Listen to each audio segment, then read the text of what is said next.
Thank you very much for interest. And yeah, I welcome you to the EU Green Week partner event, Circular Aviation for Green Growth, which is hosted by the SUSTAINair project.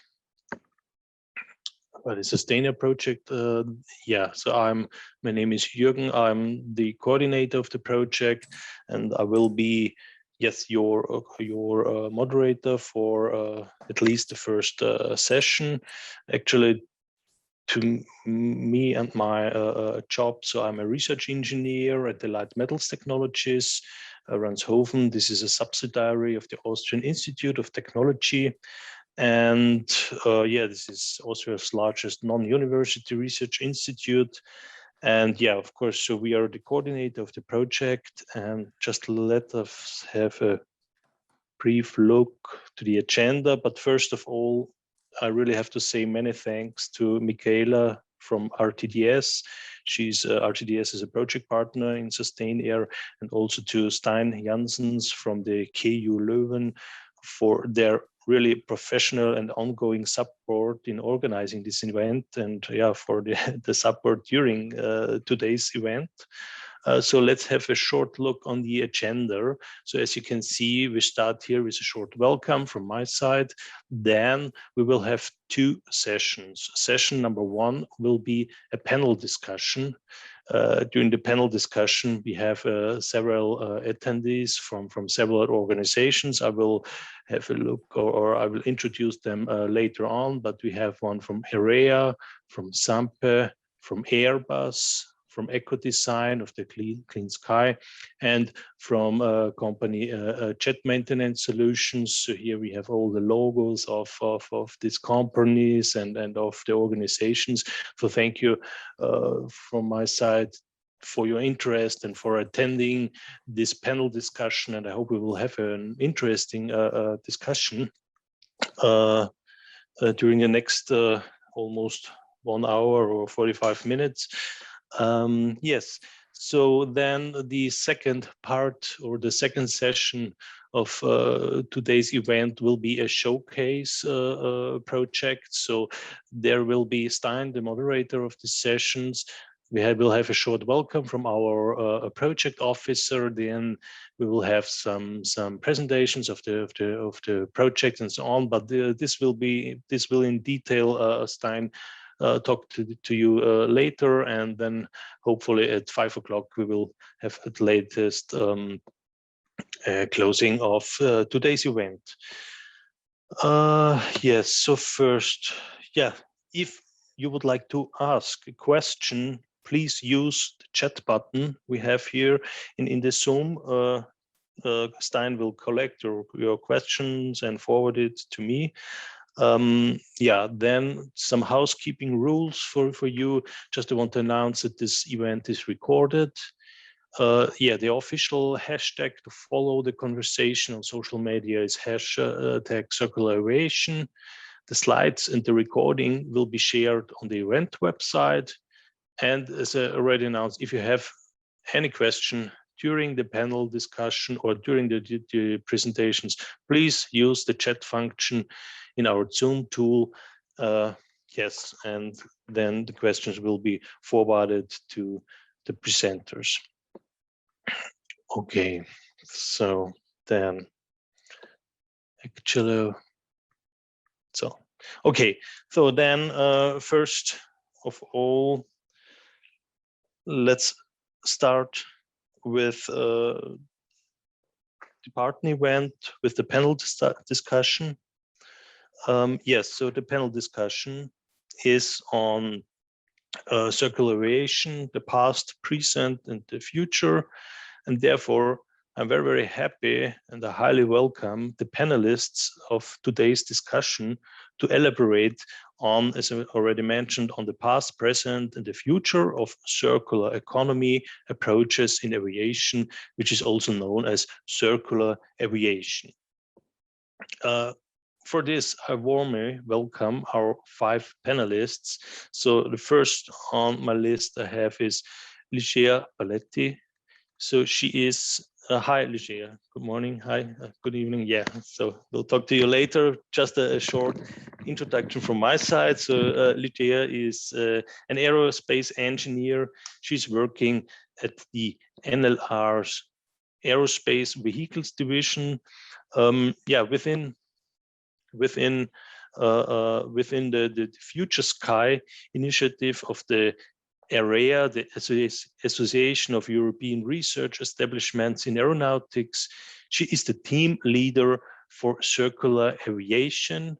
And of course, as already mentioned, she is working for NLR, and NLR is also a partner and the work package leader in the SUSTAINair project.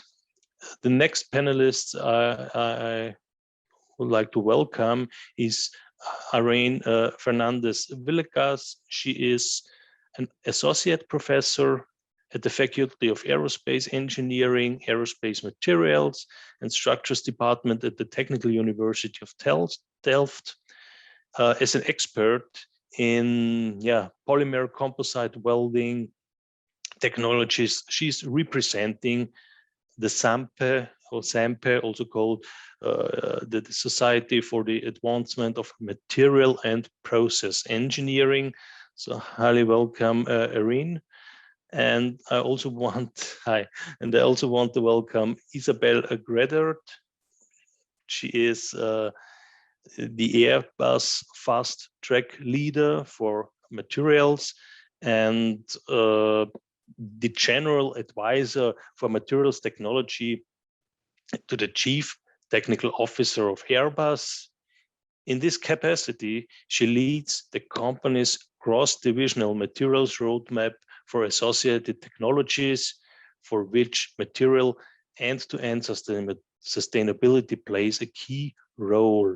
She is an aerospace engineer based at Airbus Bremen in Germany. Hi, welcome, Isabelle. So then, thank you for joining us, SONELL SHROFF, the next in the panelists. She is a project officer at at the Clean Sky Joint Undertaking. She's responsible for, or is responsible for the ecodesign related activities. She holds a PhD in aerospace engineering from the TU Delft University in the field of aerospace structures and materials. Hi, welcome, SONELL. And finally, we have on board VYTAUTAS REISAS from Jet Maintenance Solutions, a company which is a provider of integrated world-class aircraft maintenance, repair and overhaul solutions. Hi, hello, VYTAUTAS. Hi. Thank you for joining us. The company is a family member of EREA Solutions Group, the largest aerospace business group for Central and Eastern Europe, offering aviation services worldwide in their more than 100 locations. So let us start with the first round of questions. I've prepared some questions. I will ask one after another from your side. Maybe let me start with LIGEIA from representing the EREA. LIGEIA, in a white paper on circular aviation, which was issued by EREA in December 2019, we read that the EREA's ultimate vision is efficient, safe, and environmentally friendly aviation system in line with societal expectations. So just it was a few days ago, just their EREA presented a new vision, the EREA Vision Study, The Future of Aviation in 2050. LIGEIA, please share with us what is EREA, for those who don't know what EREA is and what is the relationship with the Future Sky, the research program which endorsed at least the SUSTAINair project. And yeah, of course, LIGEIA, can you tell us more about the EREA Vision Study program and so on? So I will give the word to you. Thank you very much. Thank you. Thank you, Jürgen. Thank you for having me here. And well, very long list of good questions. So let's see if I can give some clarity on the overall concepts you mentioned. So yes, today I'm here representing EREA, Future Sky, and the Circular Aviation theme. I know my colleague Stefano Ravini is also online. He is also part of the core team. And so to start, what is EREA? EREA is, doesn't seem like I can, okay, sorry. So what is EREA? EREA is the association of all European research establishments active in aeronautics. So it's covering 14 organizations, 14 countries, and within EREA, what we do a lot of high-level talking. We try to position aeronautics research in the places in Europe where the research needs to be done, where the research can contribute. So there's a direction in which we identify what research is needed in aeronautics, and on the other hand, we try to make sure that that research gets done. Within EREA, so very high level talking, one level down is the Future Sky Initiative. The Future Sky Initiative was created to address specific topics that are necessary for the future of aviation. Those are 6 themes, and one of them is circular aviation. And this theme came into being in 2018, beginning 2018, when simply words about circular economy started to be pronounced around more loudly than in the past. And well, some people in the research establishment started to think like, okay, is that something for us as aviation industry, as aviation sector? Do we need to do anything about it? So that thing ended up on my desk, and Stefan, who's here today as well. And we basically engaged colleagues from across Europe in, okay, what is the concept? What is circular economy? Because I didn't know anything about it. What's in it for aviation? And we wrote the white paper you mentioned. We generated like a roadmap, and we set up some goals. Of course, goals are always good to know where we want to go. And the goal of the Future Sky Circular Aviation Group is to enable a first fully circular flight by 2050. And we said flight because it's not just about the aircraft, it's not just about the emissions, it's not about propulsion only, it's about operations, it's about the airport. The circular economy is about a loop. And well, to have a flight, well, you need all players to achieve that. Given the background of the specific group, we have other goals really oriented towards the aircraft manufacturing, aircraft production, materials used. And we did not reinvent the wheel. We tried to look around on, okay, circular economy is already establishing targets in other industries. So we sort of learned from that, and we kind of mirrored targets that are already present in other EU directives. I mean, those are just our targets. It's not like any kind of European directive or any law by now. We aim at that, but this is our goal. So our goal is we really want to have aircraft that are really recyclable, really reusable, and the minimum part of it is ending up in a landfill. So this said is like we have a roadmap and we have all this kind of nice talking, and that's not enough. So within this Future Sky Circular Aviation Group, the SUSTAINair project also got developed. The concept of it, of course, started as a conversation in that group that then resulted in the project. So we are talking a lot. That's what all those European groups do sometimes. It sounds like we just talk, but we don't only talk. We're also trying to do something. And today we're going to show us about SUSTAINair. But now you also asked about the vision study. So it's kind of a coincidence. There's my face on both initiatives, but they're not the same. So in parallel with EREA normal daily activities, EREA decided that they felt the need for a vision, so some direction to go towards the future. So last year, we initiated this exercise that involved about 100 EREA experts from across Europe. And the result was presented last week. But they're not the same. So as I said, those are really two different things. The vision study, the future of aviation, gives scenarios on how the future of aviation could be. And in some scenarios, there's no circularity, there's no sustainability, there is no circular aviation, there's nothing of that. So that's important because, of course, from my perspective, I want circular aviation to happen, but that's not a given. And for me, that motivates me in I need to position the research establishments, I need to position research topics in a way that all the steps that we are making go towards a scenario where aviation is circular.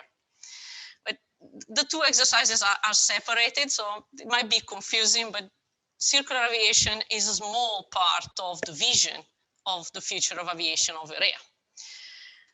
And yeah, so what we do, we know in the group that we really want to achieve this fully circular flight by 2050. And what we want to do with the group is to close the loop. We do know a few things about aviation in the group. We do have some knowledge of the aviation industry. We know a few people here and there. And what we want to do in the Future Sky Circular Aviation Group is helping the industry to close the loop. Try to show others how the partners are connected to each other, like the links that can be made in the chain. And then when the loop cannot be closed, well, that's where research is needed. And that's where the research establishments together with universities could help. I hope I answered your question, Jürgen. Thank you very much, LIGEIA. Thank you very much for your clear answer, and thank you very much for that, for your contribution. So I want to proceed with the next panelist. So IRENE from SAMPE. We just heard from EREA that, let's say material innovations are important to enable the evolvement to a circular aviation. And my question is, what does SAMPE do in this field of recycled materials? Do you have an overview of the recyclability practices across other industries?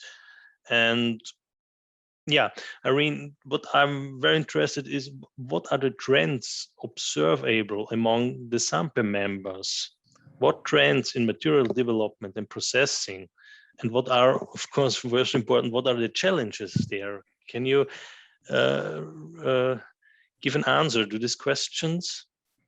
Yes, of course. Thank you. Yeah, thank you very much, Jürgen, for your questions, and thank you very much for inviting me to be here. It's an honor and a pleasure to be here. So I'll try to answer your long question. Well, first of all, just so in case not everybody on the audience knows what SAMPE is. So SAMPE is actually a global professional network for the advancement of materials and process engineering. So it's a mouthful, basically to translate that, professional network composed of engineers, of academics, of researchers, all together trying to advance these two very important fields. Then what actually do we do for our members? We basically enable the exchange of technical information among all the members. So we identify needs from all different levels in our organization, and we try to make sure to bring the knowledge and the education to our members in those topics that they feel the need to know more about. And of course, one very important one is sustainable materials and processes. So we've been hearing more and more from our members, from society, that this is a need, and our involvement in education, in enabling information, exchange of information on these topics has been growing. So just to give you an example, well, of course, we organize, in order to exchange this information, we organize meetings, technical meetings, exhibitions, conferences. And as an example, in 2021, we organized the SAMPE Summit in Paris at the end of May. There's the SAMPE originally Baden-Zurich European conference, although it's going to become a virtual conference in September.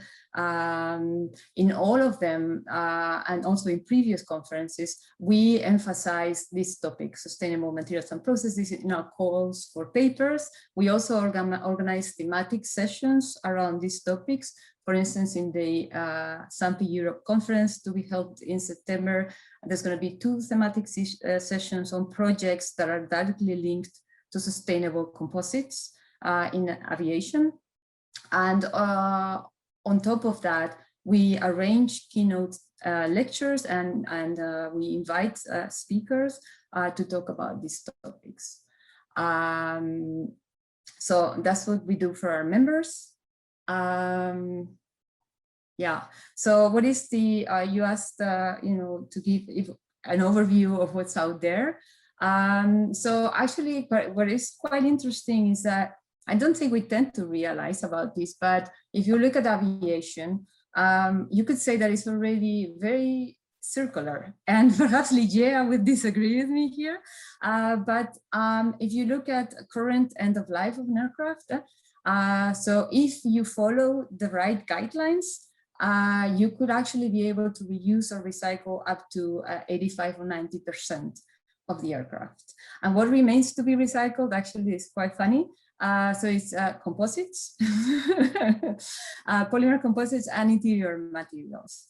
Of course, and then we can already imagine that this number, the number of materials that go to the landfill, is going to increase if you don't do anything about it when aircrafts like the A350 or 787 get to their end of their lives, because they have much more composite materials than current aircraft being decommissioned. Of course, this actually is quite interesting, also happens in other industries, like the wind energy industry. Again, 85 to 90% of the wind turbines are recycled. But what is recyclable there? What is reusable there? What is the foundation, the tower, the gear casing, the generator? And what is not recyclable? Well, the composite wind turbine blades, right? So we come back to the same problems across the industry. And what are the trends that we are observing? As I said before, in the last decades, we've been sensing an increased interest in circularity, and of course, the different topics and aspects related to circularity at different levels within the SAMPE community.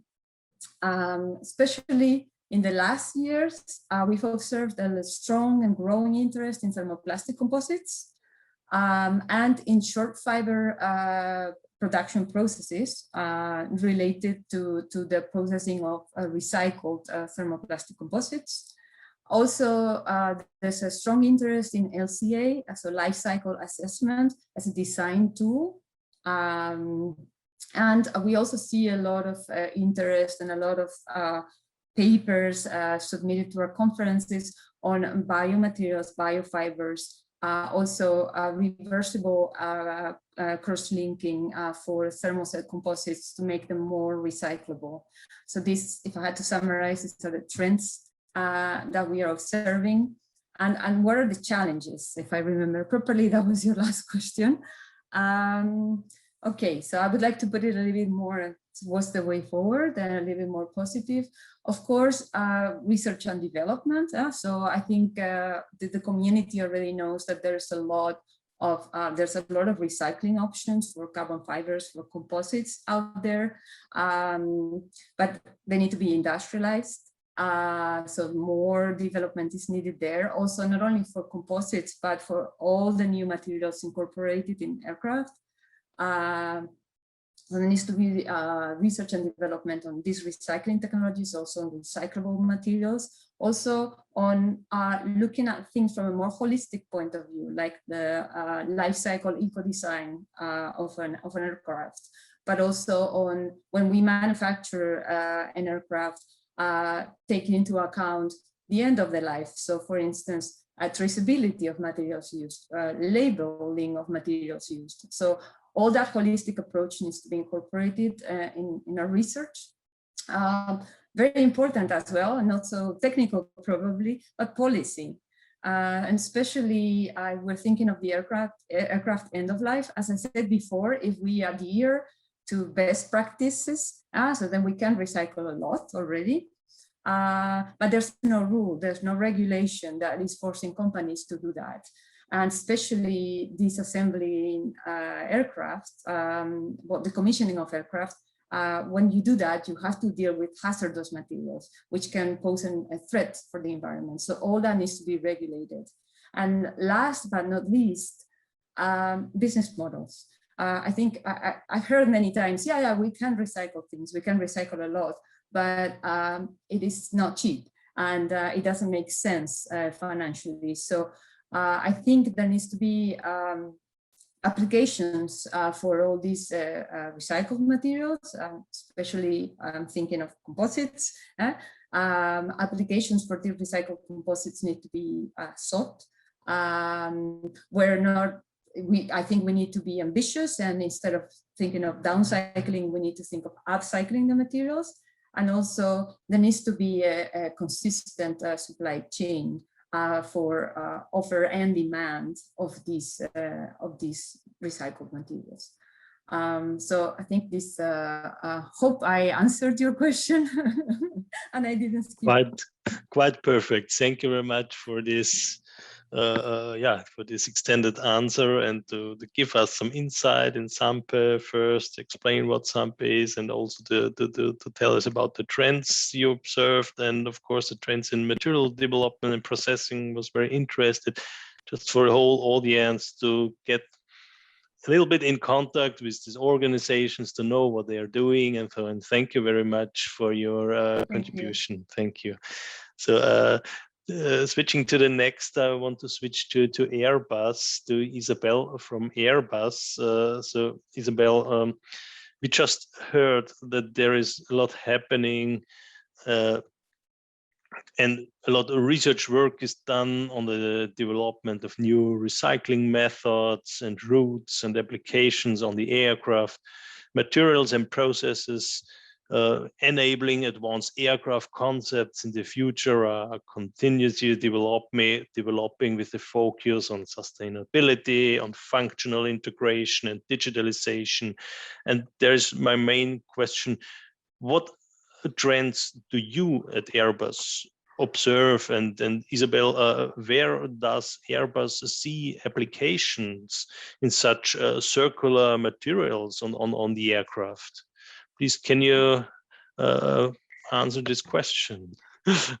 For sure, many thanks for this kind introduction and for this question. So I will try to focus really on the sustainability aspect here. So as a global company, operating in a fast changing market and as well with a societal environment, we see it really as our duty to transform the business, to transform the way how we conduct business, and as well to make our product in the whole life cycle and its operation more sustainable.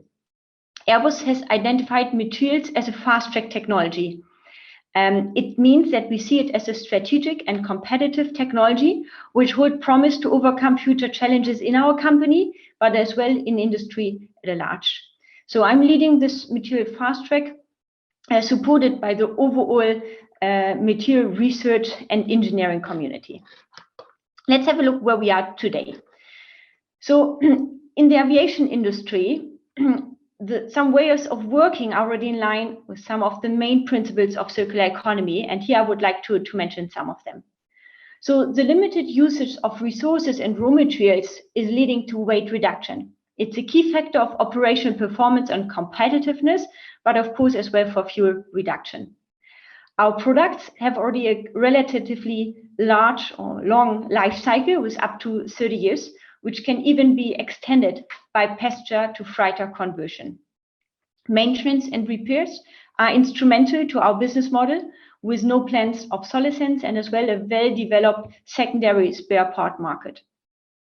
High 5 Plus is the name of our company-wide initiative for supporting the reduction of the environmental footprint on air, soil and water quality, climate change, resource availability, but as well on waste reduction and recyclability.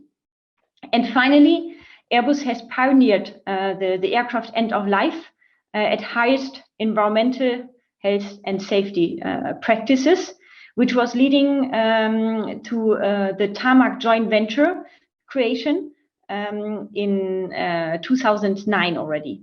So we can achieve up to 92% of today to be recycled aircrafts according to weight recovery rate for the commercial part.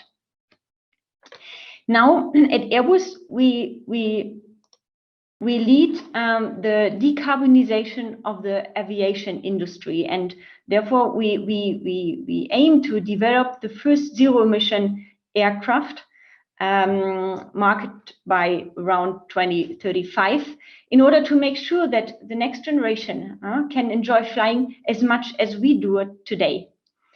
In order to evolve on circular economy principles, we focus for materials on 3 main aspects.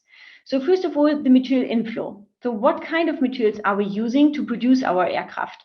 Here we want to we aim for using materials with an increased recycled content or bio-based content. We see good opportunities to establish for some specific metal alloys a closed loop in the future, but as well we want to move away from the total reliance of the petrochemical industry for composite or carbon fiber production by using biomass. Material reuse is another very important element. So we try already to minimize the waste which is created during the production, but there is some unavoidable waste. This one we want to reintroduce back into the production. And here one good example might be that we are using or we're working on using composite manufacturing waste for reintroduction as interior material, for example, for the cabin linings. The material outflow, we have said several times, is of course something very, very important, and we want to continue to increase the percentage of recycled and reused materials. And here I think it's very important really to have this kind of design for dismantling or design for recyclability criteria. It will be a key enabler really to go for to reduce the material mix, but as well to have less efforts on the segregation of materials at the end of life. We are working as well on upcycling concepts. You might have heard already about the piece of sky, where we transform material parts into furnitures, or quite recently we have communicated as well about using carbon composite waste to produce bicycles. On top, it will be very important to work on enablers for business integration. So to be concrete here, it's about really having criteria for decision making during the design of a product, but as well maximizing on best practices, linking it to all the eco-design initiatives, and of course working on some specific technologies. Now, to bring about more sustainable aviation, we would need to really have a coordinated efforts within the aerospace ecosystem and beyond. And I would like to highlight these 3 elements. So first of all, we need to engage with the full supply chain, because around 80% of the structures is part of the supply chain.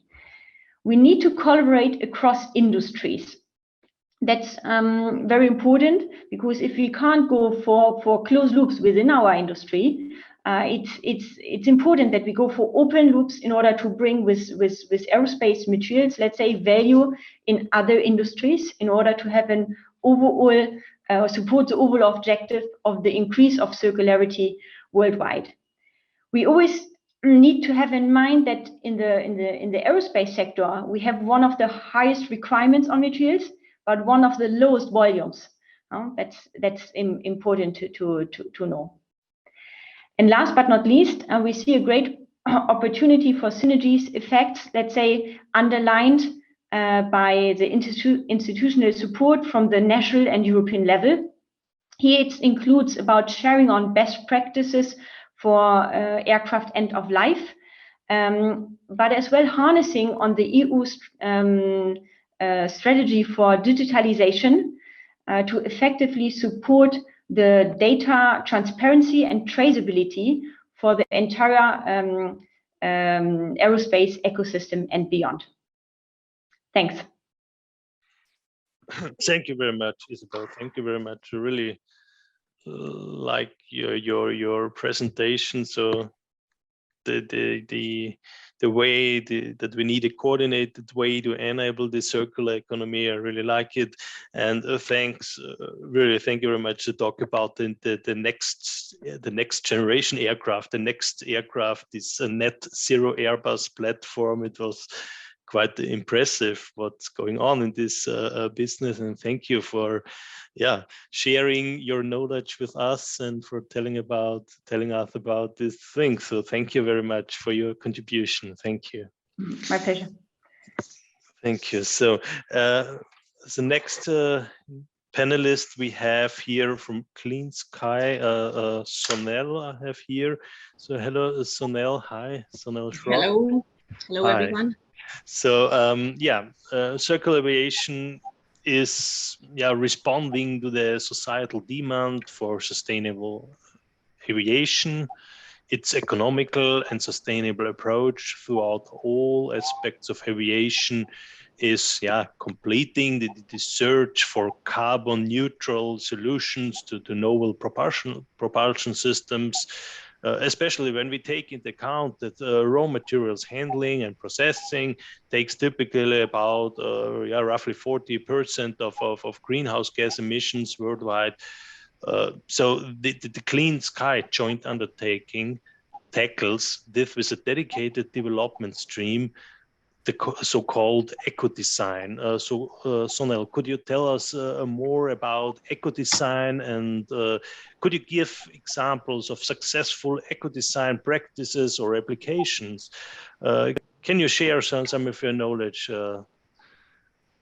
Yes, of course. I will try my best. I'm really happy to be here. I'm joined by some very, very interesting colleagues. And I'm so glad to share this enthusiasm and the passion also for circular aviation. As a project officer at Clean Sky, and especially working with ecoDESIGN, I have to say that ecoDESIGN is in our DNA. If I can just give you a small picture of our program, how it's structured at this time, you will see on the presentation that I'm sharing with you, that we have a number of platforms that we are developing in the form of demonstrators, but we look at within Clean Sky at the entire life cycle of the aircraft. So we are not just developing platforms with innovative technologies, but we also pay a lot of attention and put immense focus on understanding what is the impact of each of these platforms as it would be to reach the goals of zero net emission aircraft in the future. So starting with just with innovative technologies and putting it on an aircraft, we make sure that within our transverse activities, for example, in technology evaluator, we study what is the operational phase burden of these aircraft. What is the CO2 emission? How much is the reduction? Also for NOx and so on. But like we are discussing now, it's not just the operational phase, but we are focusing on recycling and such issues, which makes it very clear that no matter how much we want to resist, staying away from these policies, they are coming in the future, and we should be prepared for it, is to make sure that we take into account eco-design principles also when we start designing an aircraft. And that has been the main focus of Clean Sky. I want to give you a bit of history of the eco-design principles as it came about in Clean Sky. It was initiated over a decade ago with Clean Sky 1. And the basic concepts that was important within Clean Sky was to understand that the shift of this burden of having end of life and to recycle should not only be at the end of life, but it should be distributed equally among all the life cycle phases of an aircraft. So we cannot wait till the aircraft has served its 20-30 years, but we should start much before to ensure that we are using the right principles to design it, so that we don't roll out a product into the market which we cannot guarantee will not be sustainable to a certain level. And in order to do that, we need a lot of data. And that is something that I'm sure all my colleagues sitting here today with me in the panel, also in the audience, will share my grief with, is that we don't have enough aviation-specific data for all the processes that we use. Of course, there's a matter of confidentiality, but there's also a matter of logging the data. And at this time, I'm very happy to say that the initiative that was started in Clean Sky to build a common aviation-specific database so that we can carry out LCA and to have access to these complex LCA models across our various industry members and partners has been very appreciated. And within Clean Sky 2, which is the follow-up of Clean Sky 1, we are continuing to do so, and quite satisfactorily, I have to say. What is very important to state is that with Clean Sky 1, we always had the intention that the awareness to include the LCA within the early phases of the design was very, very key to the success of making eco-design a part of the DNA of every industry, of every partner that we work with. Now, I don't want to amount too much in history, but in 2011 we had this slide which was presented by my predecessor at a conference in Lille, and it was already ensured that we would be looking into a green design, green manufacturing, maintenance, and the disposal of a product life cycle.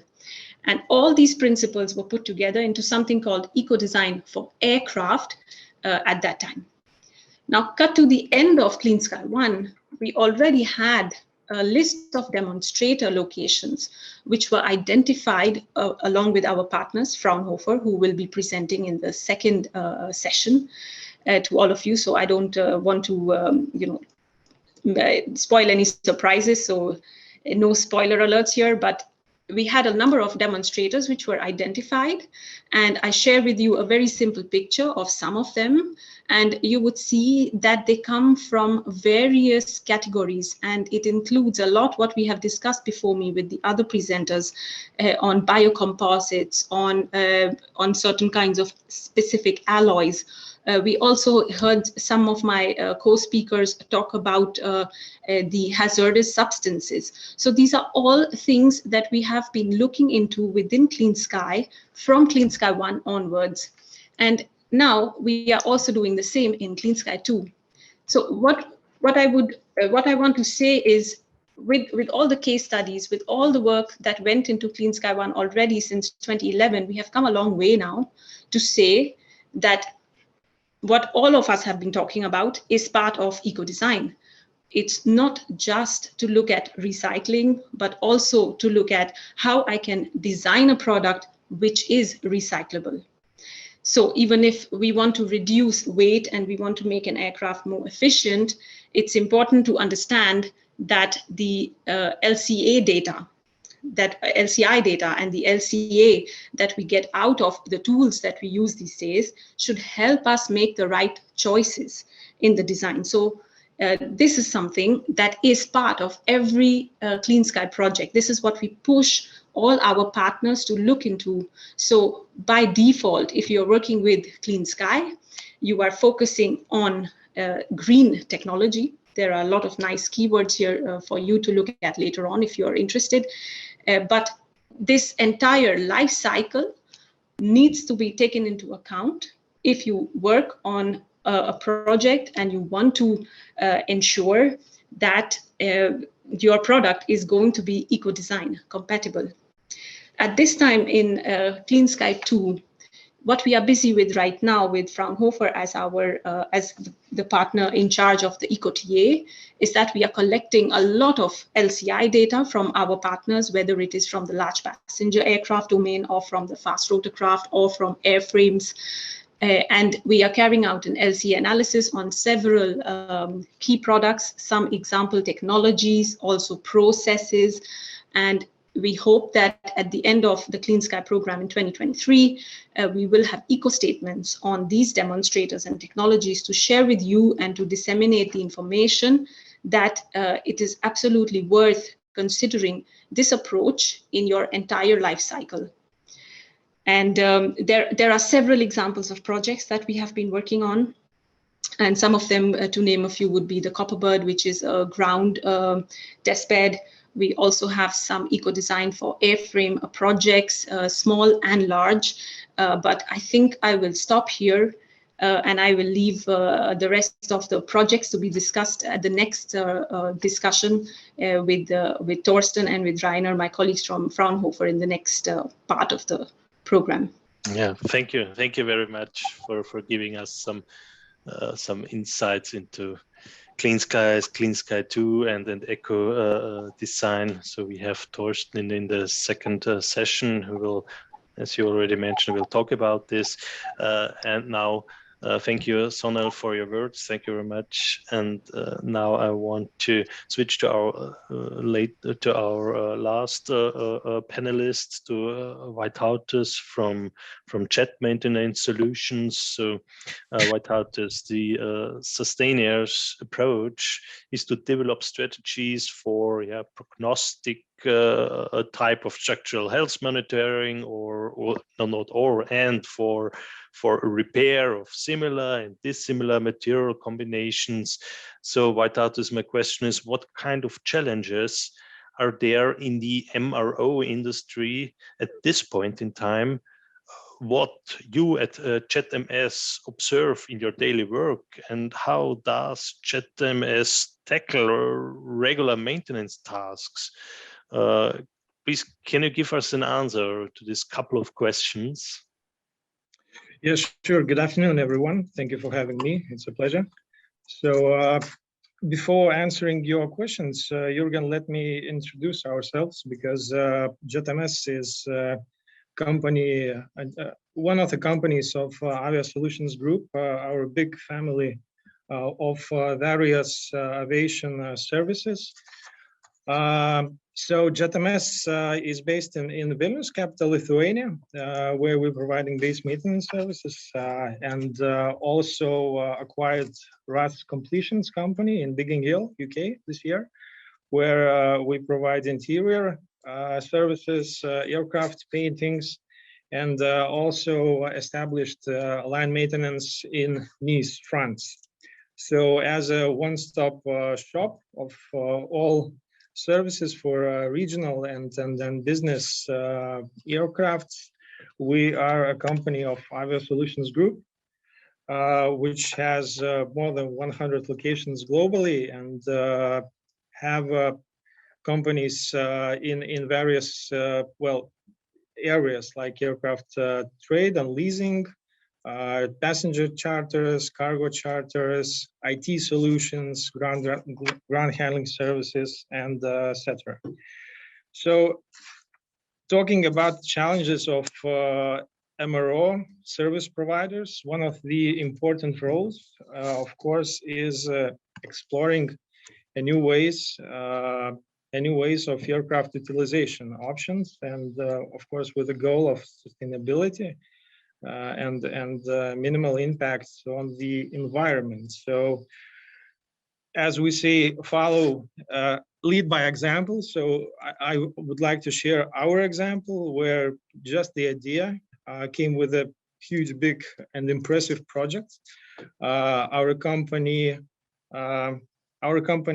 was stripping a real Bombardier CRJ aircraft and took off all valuable parts, leaving just a fuselage that is being used in one of the new offices as a decoration, inspiration, and sometimes, as I say, creativity equals to sustainability. So, yeah, this was done a couple of weeks ago here in Vilnius, and this building will be one of the Aero City offices here in Vilnius. So let me share video, please, for you and see how it was done.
Yeah, so here is the project, and I welcome you all to our Aviation Valley, which will be opened this year.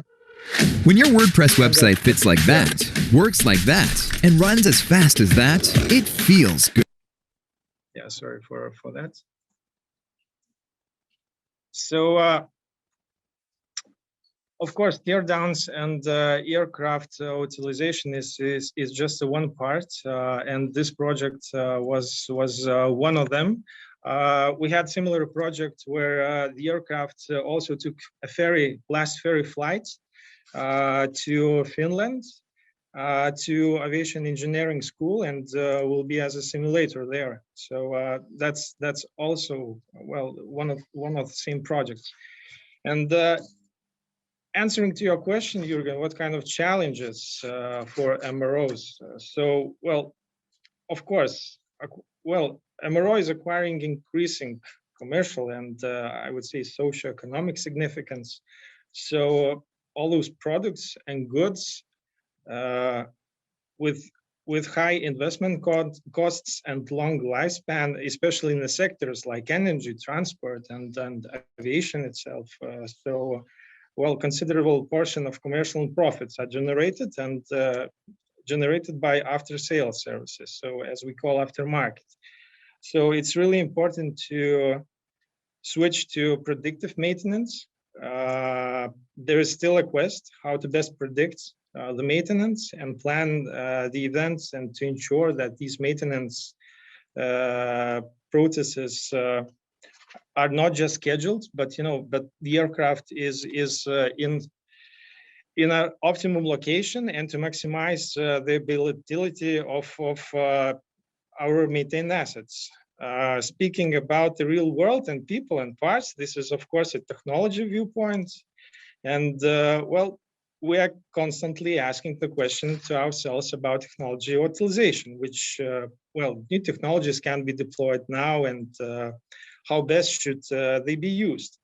So, well, this means that we need to take the advantage of powerful diagnostic capabilities of all innovation capabilities, and that, well, this tremendous speed of processes that can be achieved by integrating these systems into organizations like MROs. And well, of course, they must brace themselves to deal with these powers and to make them work in their favor. And yeah, so talking about how jet maintenance solution tackle these tasks. So I would say in more maybe elaborated form, and by application and you know, implication sustainable maintenance practices, and well, of course, of high-end quality aimed at increased technical performance with improved functionality of equipment and technical staff, using it safe, secure technologies, and reducing or eliminating downtime. So these are probably, well, the main factors and how we are dealing with them. Okay, so thank you very much, VYTAUTAS, for giving us this impressive insight into your MRO business. So just before closing, thank you very much. Just before closing this session, I've seen in the chat there is a question. So maybe we can, this question can be given orally by this person, because it's from a project partner from SUSTAINair, from Invent. Invent, as I told you, is a project partner in the SUSTAINair project and also a work package leader. And there he has a question for you, VYTAUTAS, to ZMS. So Mr. Stefan Steger, he's the head of the business development of the business unit aviation at Invent. Can you please ask your question? Maybe Stein or Michaela, can you unmute Stefan? Hello, everybody. Can you hear me? Yes, perfect. Yes, hi. Okay, that's great. So far, thank you for all these presentations. And I'd like to address one topic. We've seen a lot of things when it comes for material exchange, go from aluminum fuselage to composite fuselage when it comes to overhaul of these items later on. Now we go even a step further. Aerodynamic improved surfaces on laminar flow wings, for example. We have conducted several projects on these movables with gapless surfaces, on control surfaces, on high lift devices. And always the question is, later on, you have a smooth aerodynamic surface. And now it comes to operation, which is energy efficient, less drag and everything, but still there are MRO cycles, and you have now not screw and bolt solution and short turn cycles and AOG cycles, which is your point of view to that topic, which will be maybe in the next decades a topic which is then a development in control surfaces when you have novel structural concepts to exchange, and a movable which needs to be re-established with gapless and smooth surface. That takes time. What's your plan about some ideas in that development? Well, we consider various capabilities, and of course technologies are changing rapidly, and we are trying to implement all the innovations and to plan as much as efficient for every single maintenance. And talking about decreasing the drag, if I understood you correctly, so together with RAS Completions, our interior and exterior company, we are also offering some liquids like nano and some other coverings for the aircraft body to decrease fuel consumption and to increase the efficiency of aerodynamics. So we constantly are looking for all the innovations and trying to implement in our company. I was thinking about typical damages for landing flaps, for example. You have impact, and you have then your overhaul activities, exchange of flaps, and now you have maybe a smooth surface and one continuous top and lower panel with a flexible joint, and you have material mixers. We want to look at these in SUSTAINair for detachable joints to address that technology at a really low technology readiness level, but let's say in 2 decades, whatever, that is maybe if that structural concept will be the solution on one hand, on another hand, energy provided by different engine and concepts and propulsion systems, that will help as well. But from my point of view, structural perspective, also these elements of exchangeable items will change. Well, I agree to that. I agree to that.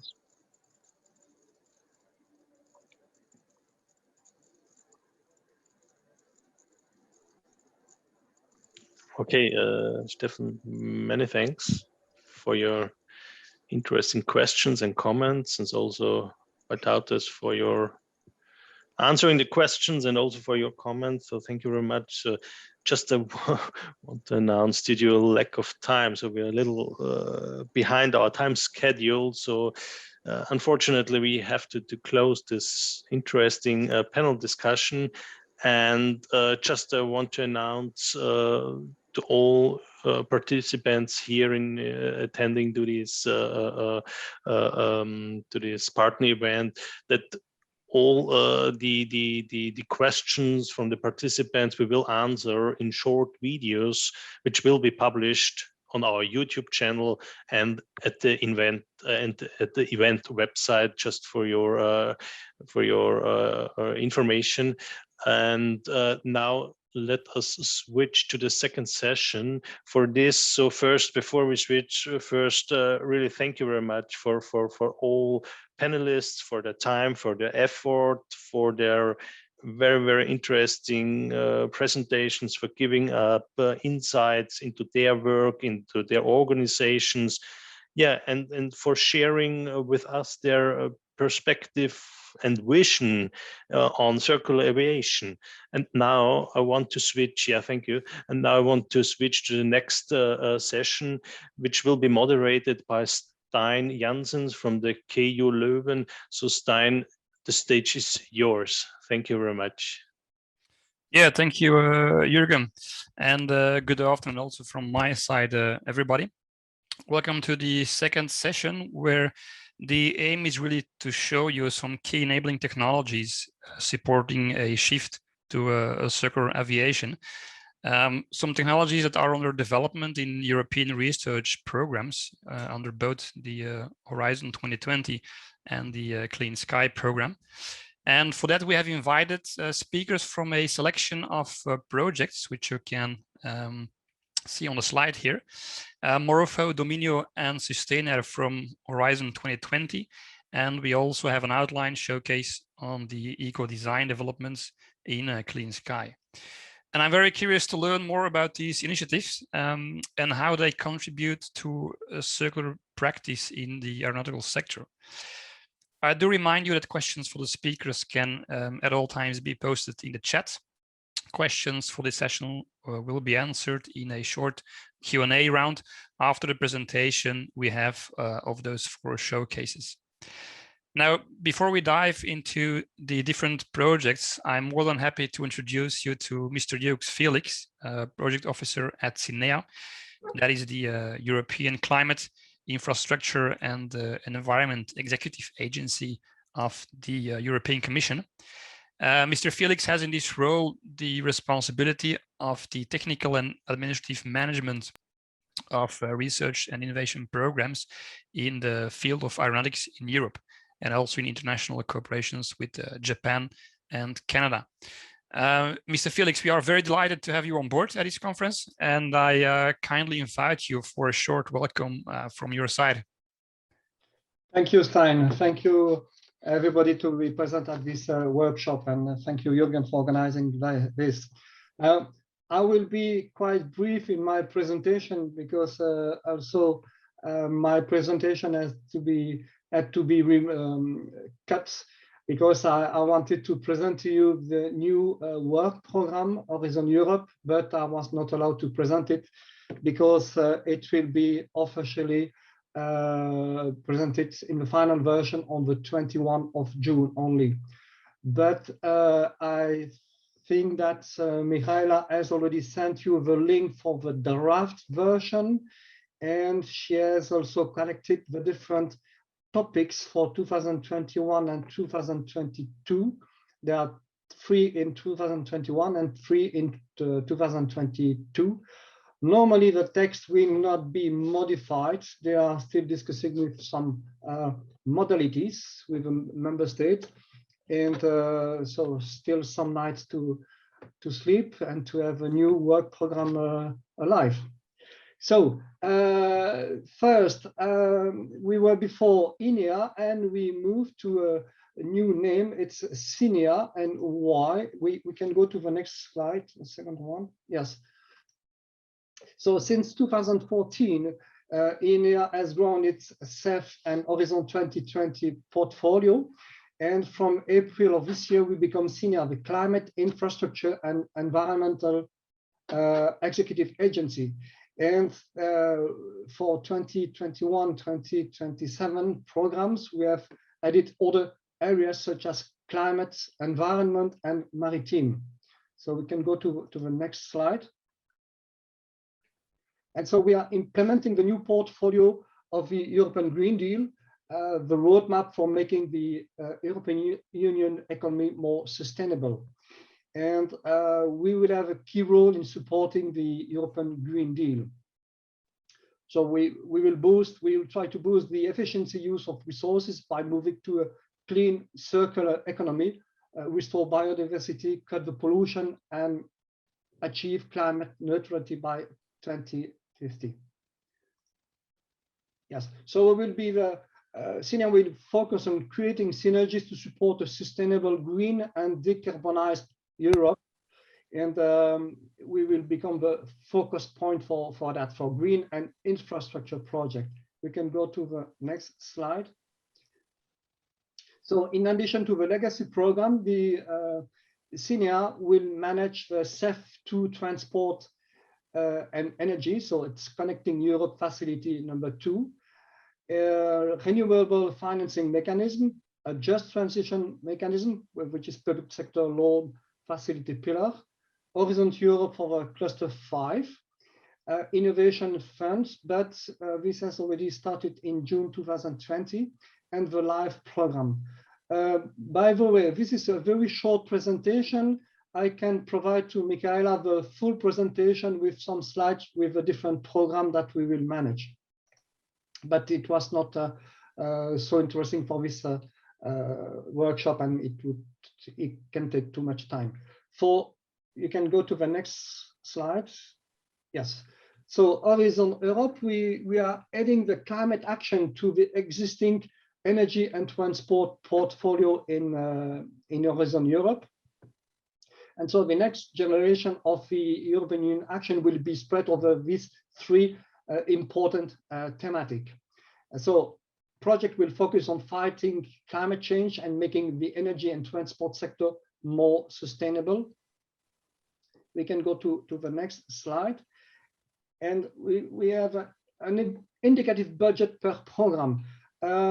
if you remember, in 2020, at the beginning of INEA, at the end of INEA, the budget managed by INEA was over 34 billion euro, and by the end of 2027, the budget that will be managed by CINEA will be over 55 billion euro, and Horizon Europe will be about 10 billion euro. So we've got that budget here.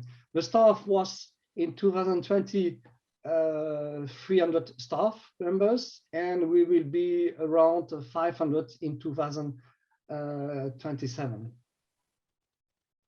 Yes, so this is the end of this very small presentation. I think that Michaela has one slide with some important information with regard to expert registration.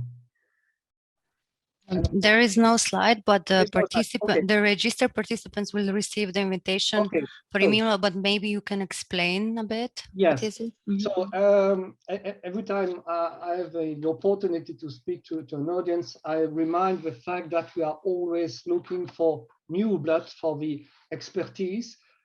These projects that will be presented after my short speech have been selected by a panel of independent experts, and we are always looking for new experts in the new sector that we are managing. So register to the database, and very important, when you have your expert number, drop me an email, and so we can add your name in our database of expert in aviation. This is very important because the global database is about 100,000 people, and we are looking for experts with keywords, that we are selecting expert in aviation, and we've got our own database. This is much more efficient.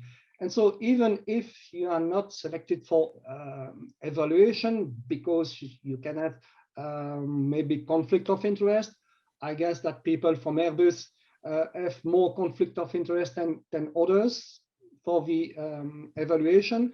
But nevertheless, everybody can be very a good support for us as project officer for the assessing of a project after each period, acting as an independent expert.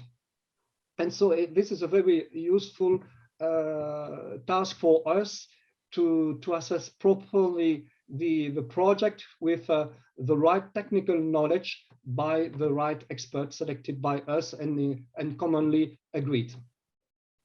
So Michaela, so please send these links to the people of participating to the workshop, sorry.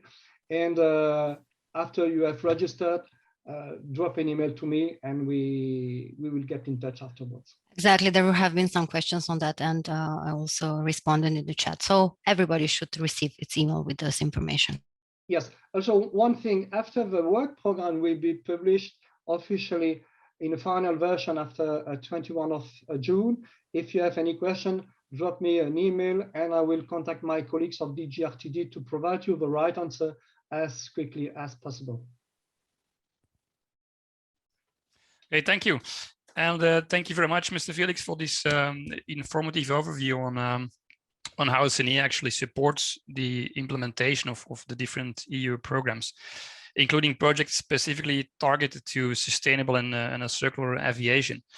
Now, let us now take a closer look to some showcase examples of such projects, starting with MORPHO. And there, Mr. Nazih Mechbal will guide us through these interesting brand new projects where integrated sensors and digital technology are used to benefit the life cycle management of structural components. So Mr. Mechbal is a full professor at the Lab for Process and Engineering in the Mechanics and Materials, and that is at the Conservatoire National des Arts et Métiers in Paris. And he's also responsible for the Dynamic Structure and Control group there. He has more than 18 years experience as a researcher with a well-established position on structural health monitoring and smart structures. And so it's my pleasure to give the floor to Mr. Mechbal, please. Thank you. Thank you very much. Thank you for Michaela and for all the organizers to give the possibility to give some insight about MORPHO. So MORPHO projects, I'll be quick. MORPHO project, it's about embedded lifecycle management for smart material, but specifically to some part of the engine. So some background. So I think that the call is very clear. It was next generation multifunctional intelligent airframe with emphasis on manufacturing, maintenance, and recycling.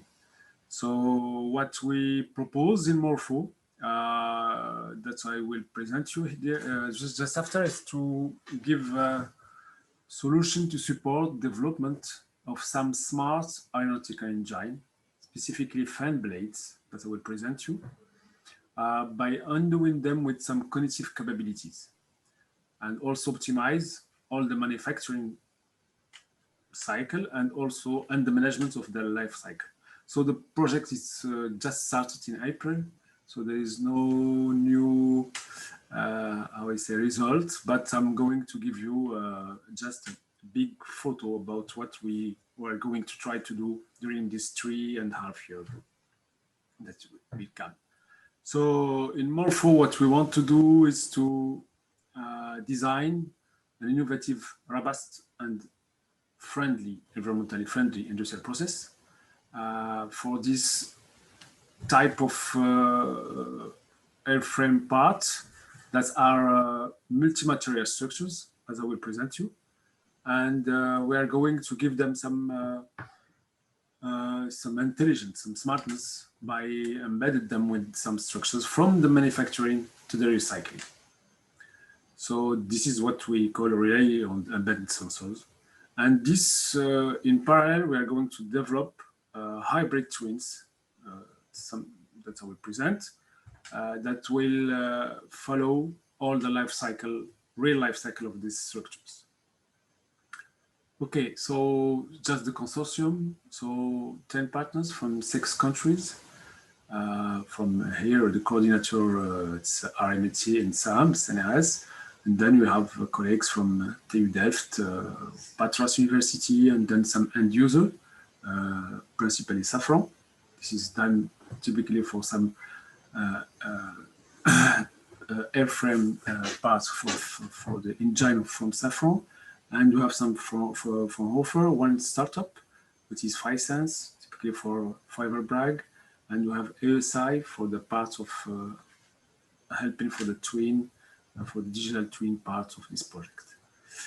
Okay, so what I was talking about, it's about this type of fan blades that is keeping the LEAP engine. It is a famous engine from Safran that is working very well this last years.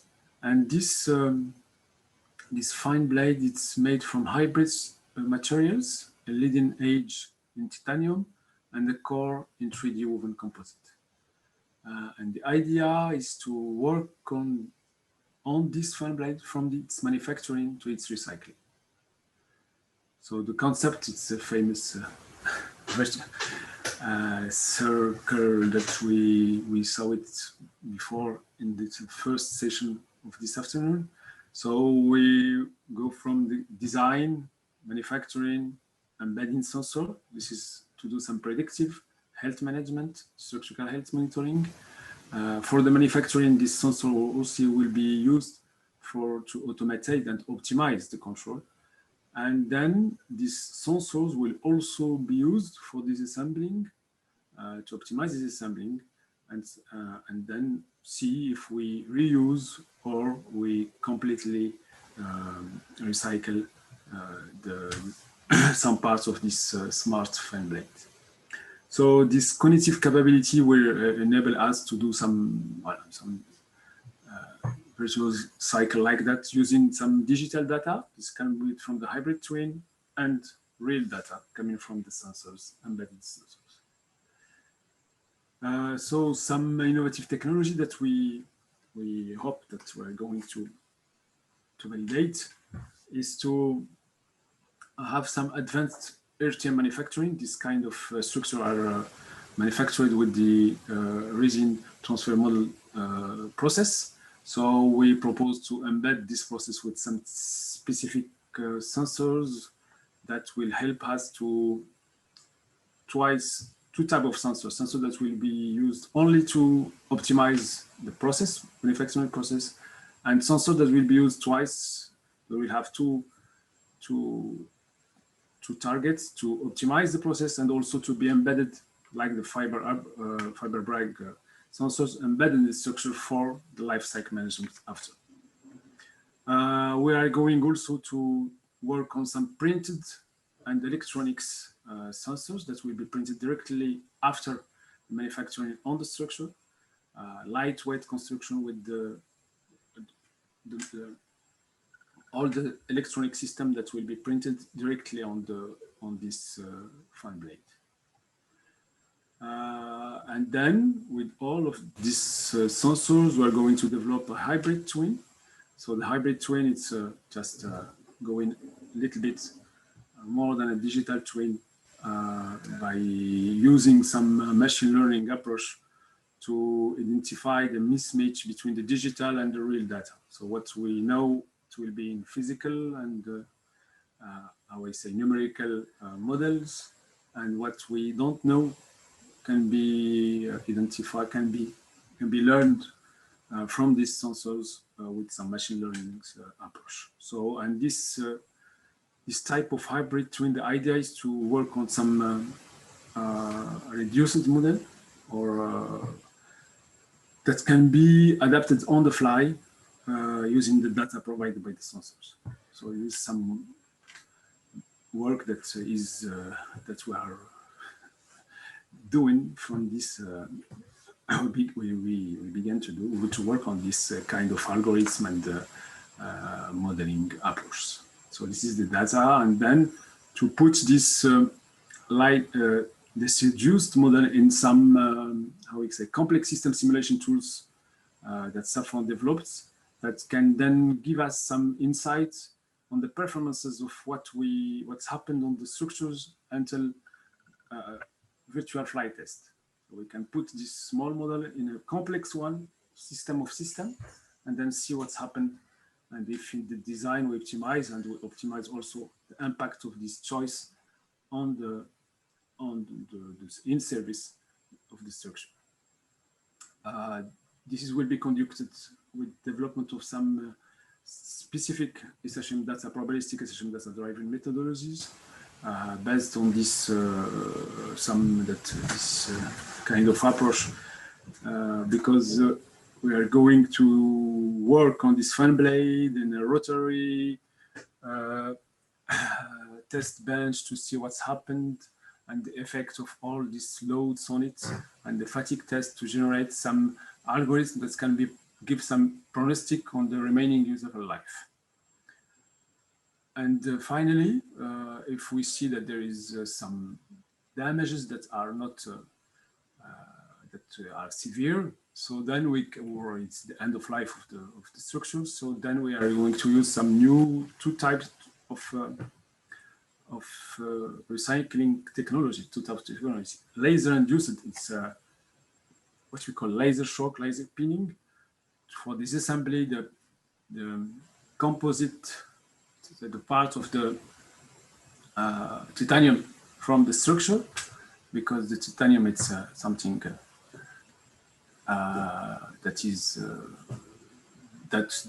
we want to keep, and then all the parts of the structure can be recycled using some Peoris technologies. So here you have the laser beam that we can generate in the layers some delaminations, controlled delamination directly. Okay, so here you have some outcomes that we hope are going to satisfy from the design, production, performance, and recovery, disassembling. We hope 100% recovery of CFRP from PCM. Be back to the design, because if we have something that can be can have some functionality to track its health, so we can then, I think, be back to the design and have some damage tolerant design instead of safe life design. which is now the case. That's all. I think just wrap up here what we want to do. Have environmentally friendly manufacturing, recycling, push industry in the line with Europe Commission circular economy, disassembly of the hybrid material, give some new process to help the disassembly of hybrid materials, competitive cost in the line with the concept of circular economy. Thank you. Brief. Thank you very much, Mr. Mechbal, for this insight into, I would say, Industry 4.0 technology. Yes. And the applications into smart structures, actually. Now, speaking about digitalization, the next showcase project, which is DOMMINIO, sets out a number of technology enablers, including digital twin and advances in simulation that will improve manufacturing efficiency. And so also speaking about automated tape laying, automation, reversible joining, Yes. etc. Now, Mr. Pablo Romero Rodriguez from the IRENE Technology Center in Spain is with us today to give an insight into the project's activities. Mr. Rodriguez is R&D program manager focused on advanced materials manufacturing for the transport sector and an expert in the field of digitized manufacturing systems. And he's also project manager of the DOMMINIO project. So welcome, Mr. Rodriguez, and the floor is yours. Thank you very much. Stan, do you hear me well? Perfect, yeah. Okay, great. Well, thank you very much for this opportunity. It's a pleasure for us being here presenting DOMMINIO. So as it was commented before in the previous presentations, digitalization and MRO, for example, or manufacturing are key aspects for the next generation composites. So DOMMINIO tries to somehow tackles in a holistic view all the stages that happens between design and maintenance of this next generation composites by defining, let's say, a digital thread that connects all the data from the life cycle and makes it available in each stage so that every stage can be optimized. So this is the backbone of the project. And obviously we are focusing on multifunctional composites. So we will develop new sensors and obviously focusing on new manufacturing technologies, for example, tape laying and additive manufacturing of thermoplastics. So the context was mentioning, or actually is the actual need for the transformation of the aviation sector. We need to advance in every stage, in the design, in the production, and also in the field operation, and paying a special focus on the next generation multifunctional parts. And on the other hand, we need to obviously have a very important or dedicated view to the ecological aspects also in every stage. So this holistic view was, let's say, the backbone of DOMMINIO, which tries to somehow, as I mentioned before, connects every stage in the life cycle and extract knowledge out of the data. So in this image, what you can see, for example, is the connection between simulation of the products, simulation of the manufacturing processes, and also in every stage you are generating data, right? So the thing here is that, okay, in the manufacturing, we are going to locate sensors in the tape laying technologies, infrared sensors or NDT for detecting the lamination or pores in defective in situ consolidation schemes. Since we are also embedding sensors within the composites, we will make use of these sensors for structural health monitoring to help shift towards the condition-based maintenance and provide valuable information based on multi-scale hybrid twins for the MRO, so that on real time the MRO can decide whether if the material can be repaired or is more feasible in terms of carbon footprint, for example, to disassemble. So all these stages, we want to connect them with the new designs, so that we can anticipate in early stages of the design what is going to happen in every stage. So this is, let's say, the concept of the project. And talking about dedicated technology, we have, let's say, three main pillars that you can see here. On the left side, you can see the materials and intelligent structures that we are going to develop. For example, we are going to work on thermoplastic for in situ consolidation. We are working on laser technologies for dedicated heat input and online control systems for in situ consolidation. We are going to develop several filaments for fused filament fabrication. One dedicated for disassembly based on magnetic nanoparticles, others dedicated for reinforcement and multifunctionality. So we are going to use continuous carbon and continuous carbon nanotube fibers for strategic reinforcement within the plies, and also for introducing sensors and heating elements for the icing, for example. And we are going to study the combination of tape laying and fused filament fabrication so that we can somehow optimize the process parameters and the sequence itself. So you can see here an image of the skins manufactured by tape laying, and on the left side you can see stiffeners made out of filaments which are already reinforced with continuous carbon fiber, as you can see here in this SEM picture. So this is on material side. On manufacturing, we are dedicating a lot of effort on online monitoring and real-time control strategies.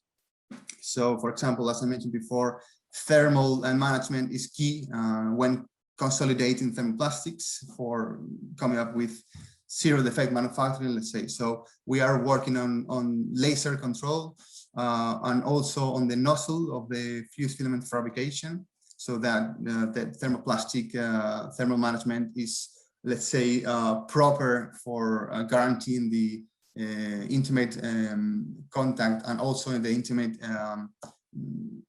consolidation between layers, right? And also we are going to integrate non-destructive sensors in the AFP, as I mentioned before, based on non-contact and air-coupled systems.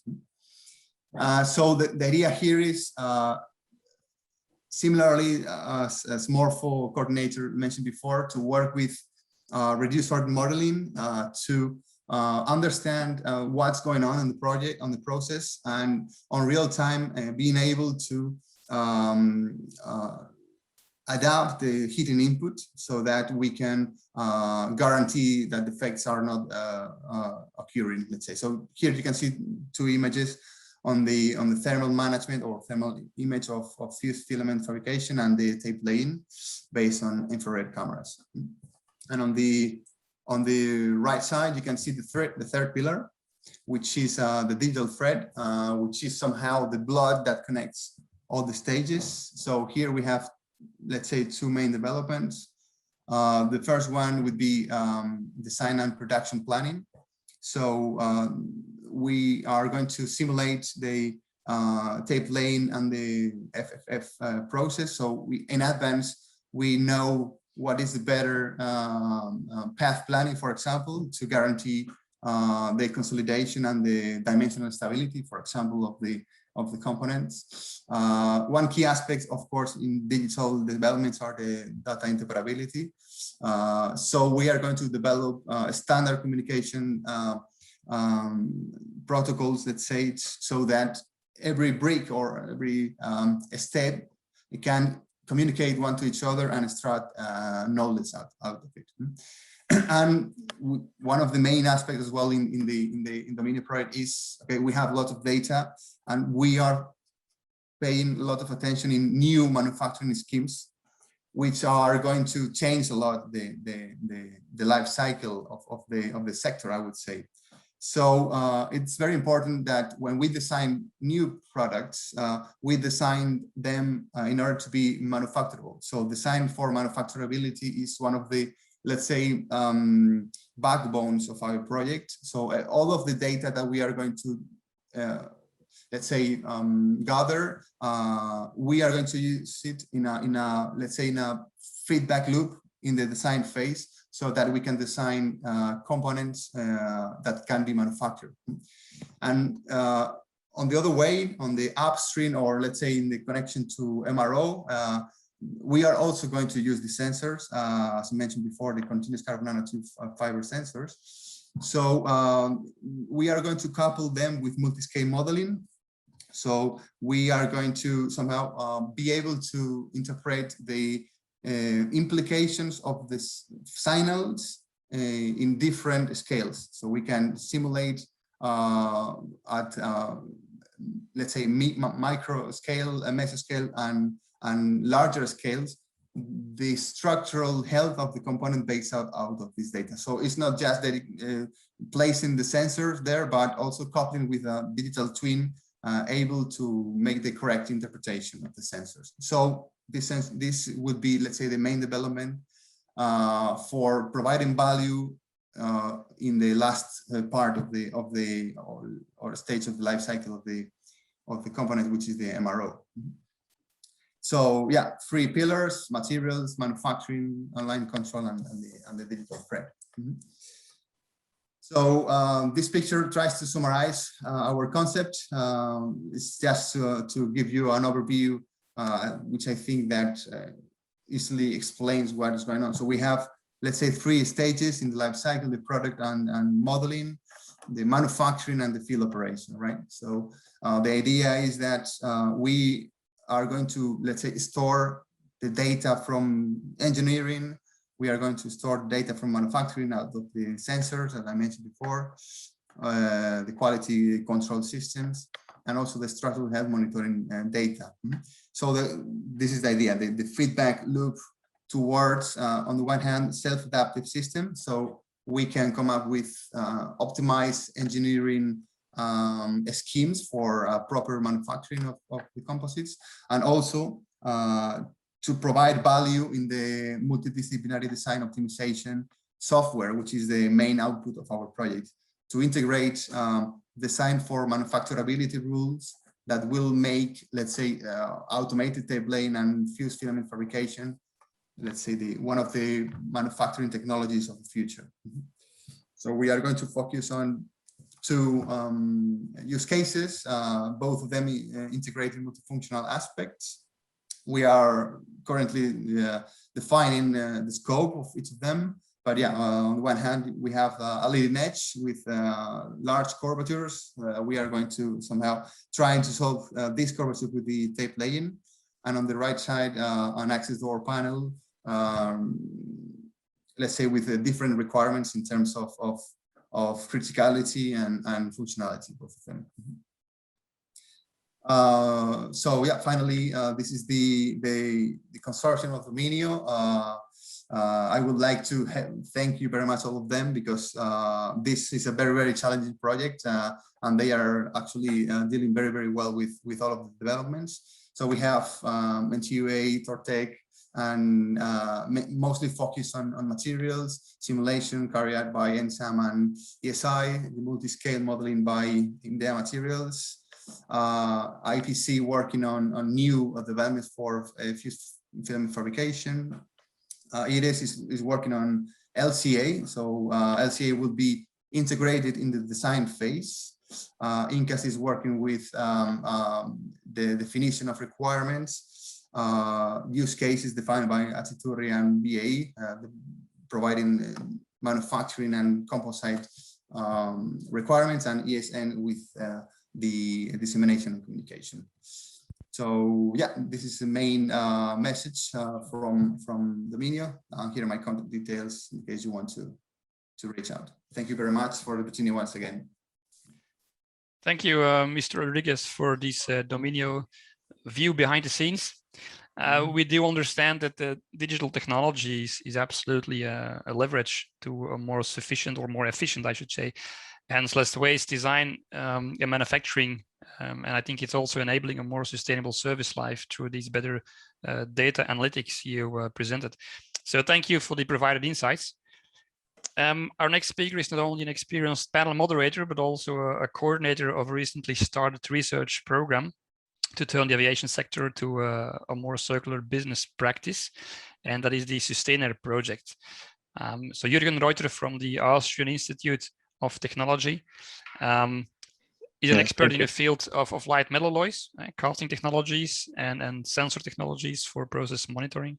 And he coordinates a project that is not only working on circular design and manufacturing, but also on the development of new recycled raw materials.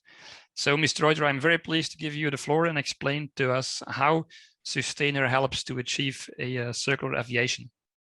Okay, thank you, Stein. Thank you very much for the introduction. So first, I will start with presentation to show you. Yeah, so you can see my presentation now.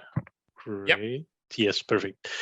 Yes, okay, so I will present the SUSTAINair project. So the third project of this MG35 call. SUSTAINair is the abbreviation for sustainability increase of lightweight, multifunctional, and intelligent airframe and engine parts. So during the project, so I will give you first, short introduction. I will show you the overall concept of the SUSTAINair project. Then I will highlight a bit the work packages and the implementation of the project which we try to obtain. And finally, I will present also the project partners and their contribution to the project. So as you can see here on the right-hand side, the SUSTAINair project is related to aircraft performance. The project's goal is to contribute to zero pollution and to obtain a green planet. And this is done by a circular economy approach in the field of aviation. Next slide, you can see here a short introduction regarding the project. So just here, the SUSTAINair project addresses the major challenges of greening of aircraft, of course. We introduce a circular economy, and within the project, we are 10 partners from 3 different European countries. The budget of the project is roughly €5 million. The duration is 24 months, and the project started very recently at the beginning of this year. In SUSTAINair, the project partners develop solutions to increase resource efficiency and aircraft performance, to reduce waste and material costs for the total aircraft life cycle, and this beginning from the design to manufacturing, maintenance and repair through the dismantling and recycling of aircraft parts. Here you can see a nice sketch representing the idea how to obtain impact to the circular economy. So first, from the call we have here, we picked up 4 scope items: the morphing features, the design and manufacturing of innovative joints, the manufacture and integration of novel sensors for structural health monitoring, and new MRO and recycling methods. We pick out here and developed during the project 8 key enabling technologies to end up with demonstrators which having these favorable properties. And with this all together, we want to gain key exploitable results to make impact on the circular economy approach.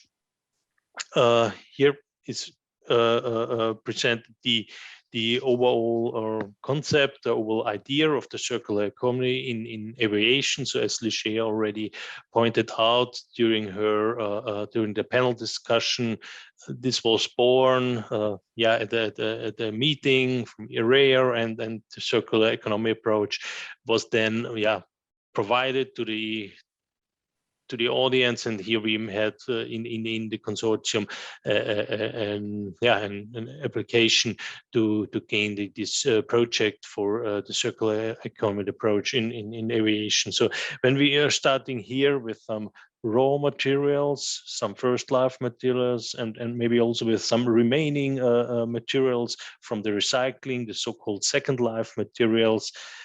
Taking these materials, we start this circle of economy, this circle, we start here with the design requirements, taking into account the first and the second life scenarios. So a rather new way of design. Then, based on these requirements, coupons and elements for aircrafts are manufactured, applying innovative joints and joining technologies and then damage diagnostic system for maintenance to extend the aircraft components lifetime to a maximum. Then when the end of life of the aircraft component is reached, then we obtain some automatic dismantling technologies to maximize the amount of remaining material and thus to enable a second life for it. So to result in a second life demonstrator. How this how this will look like if you break it into work packages. So here in our project, we have here 5 scientific and technological work packages. You can see here on the right-hand side, you can see here you can see the interaction between the work packages. So we starting here with the work package 1. The work package 1 is the circular aircraft by design. Here are the design requirements will be defined, taking into account, of course, the first and the second life scenarios. These design requirements will directly feed the following work packages. The work package 2. In the work package 2, circular manufacturing is investigated, including second life. Then the work package 3 we have here. Work package 3 is damage diagnostics work package for structural health monitoring of hybrid structural joints. And then again, we have here the work package 4 to develop joining and repair technologies for similar and dissimilar material combinations. In work package 5 here, in the work package 5, the second life demonstrator is realized with a maximum set of work package 1 to work package 4 features included. Okay, and the scientific and technological work packages I've presented here are accompanied by dissemination and communication activities, and of course also by the coordination and the management of the project. So let me switch directly now, jump into the partners and finally show the partners and their main competences to bring into the project and their main the main contributions to realize this second life demonstrator. So first I want to start with the RTDS group. RTDS group is the work package leader for the dissemination, exploitation and communication activities, and does project management assistance. Then we have the scientific and technological partners, starting with NLR. NLR, of course, they are they focus on the research and development of composites. So as you can see here, they have some robot cell for the induction welding of thermoplasts. For the rivet removal, they have a lot of know-how. Yes, they have know-how in circular aviation and the circular manufacturing, and also of the monitoring and the testing technologies we need for testing the composites. Then we have as a next partner, we have the DLR. DLR, they are specialists in making use of titanium. They're using the laser powder bed fusion process to 3D print some new structures. And also to characterize materials and to develop materials. The next partners we have here on board are UNEM Research. They have on the one side competences with laser welding and laser-directed energy deposition.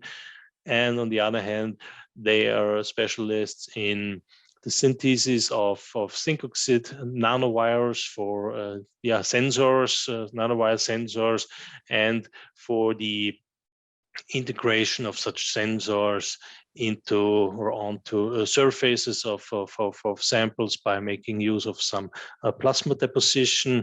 Then we have a next partner is JKU, Johannes Kepler University of Linz.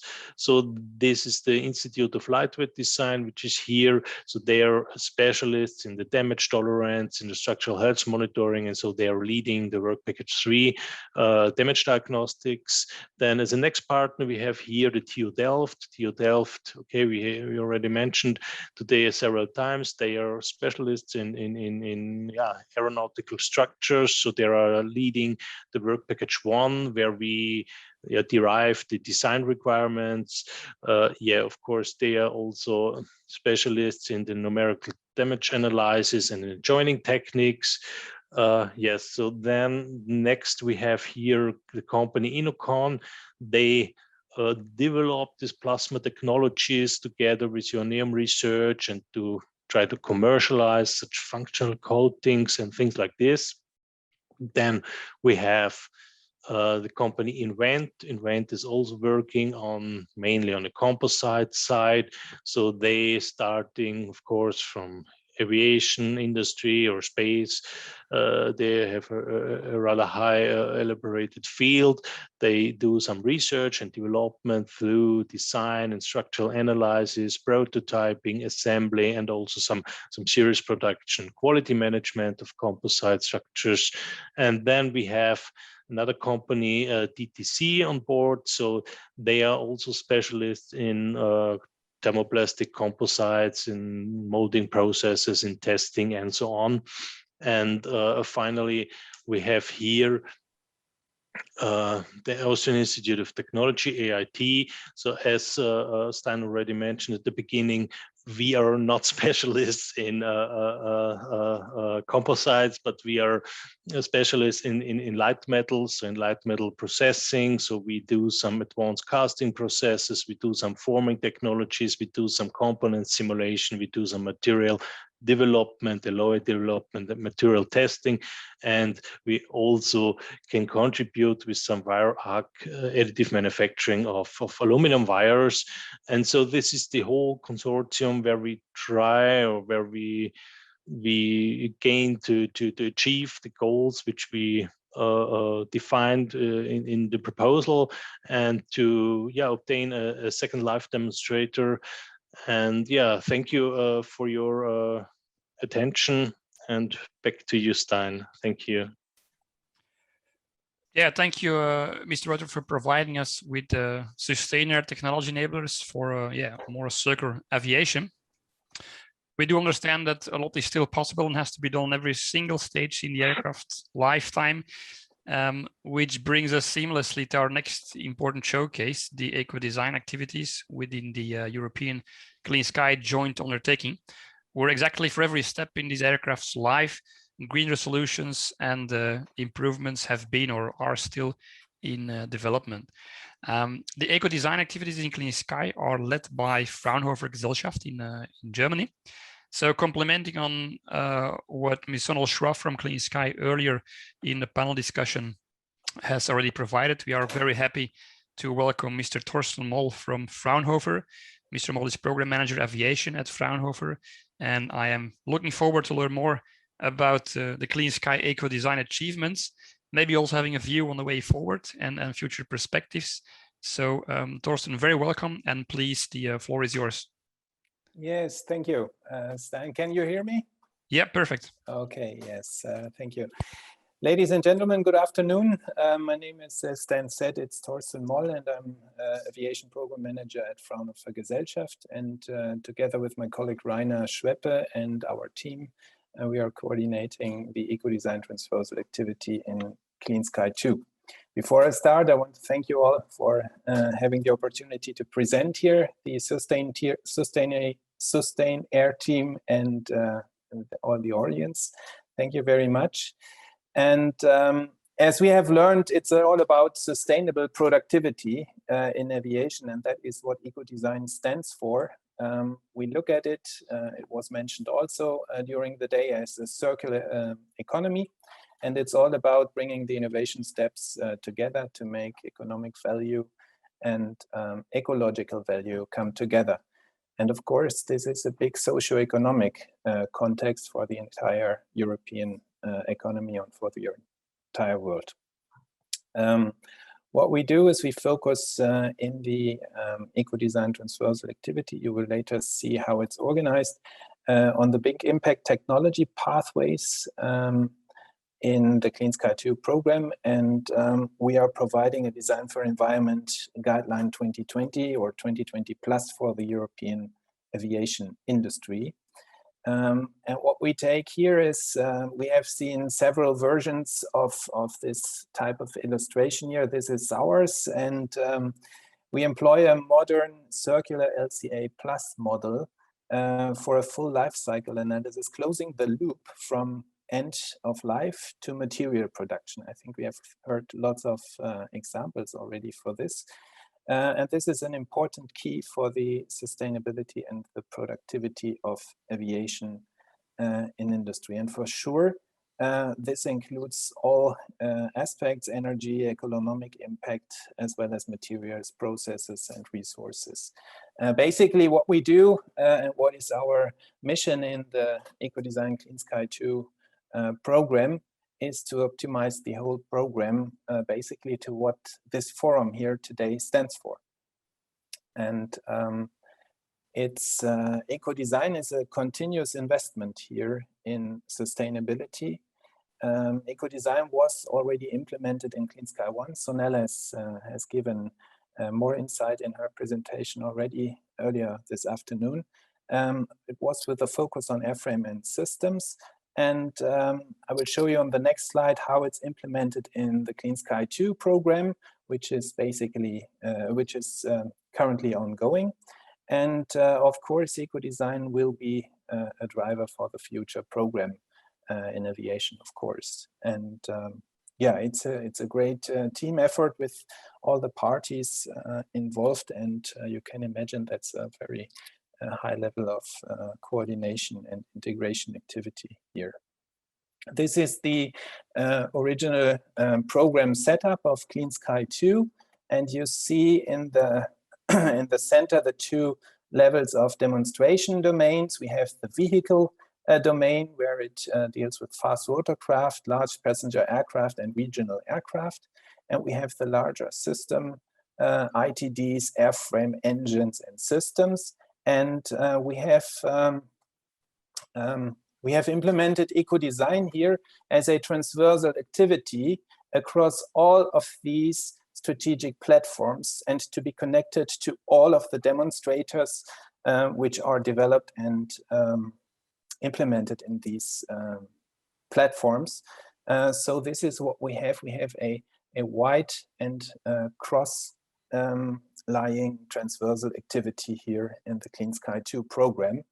And I will give you some example here on the next slide. This is an overview. Basically, the slide comes from Clean Sky 1. So we are exploiting Clean Sky 1. Of course, it's not individual modules here. It's a continuous activity.